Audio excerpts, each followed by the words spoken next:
प्यार करत रही तोह पे मारत रही,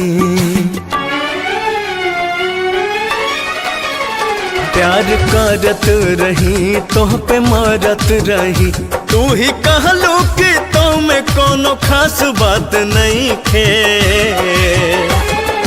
जा जा जा जान जा, तोहरा इश्क करे के औकात नहीं खे। जा जा जा जा जान जा, तोहरा इश्क करे के औकात नहीं खे।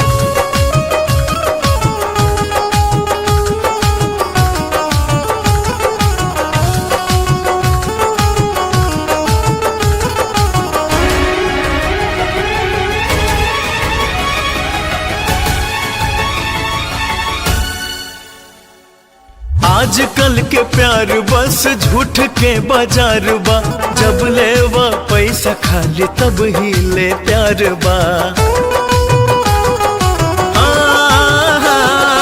आजकल के प्यार बस झूठ के बाजार बा, जब लेवा पैसा खाली तब ही ले प्यार बा। यहाँ प्यार बटत खैरात नहीं खे।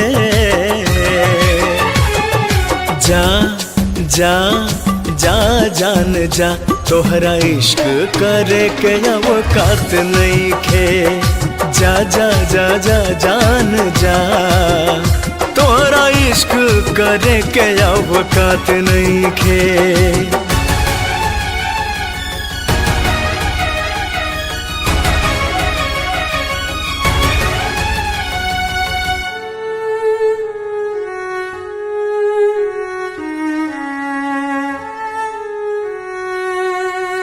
दिलवा बेचारा अब तो हो गईल कठोर हो, चले ना जादू के तनु मन करबू थोर हो।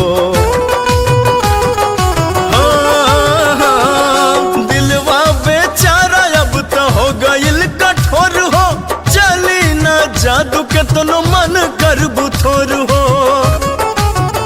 चाल बुलबुल विकास के बुझात नहीं खे। जा जा जा जान जा, तोहरा इश्क करे के औकात नहीं खे। जा जा जा जा जान जा, तोहरा इश्क करे के औकात नहीं खे।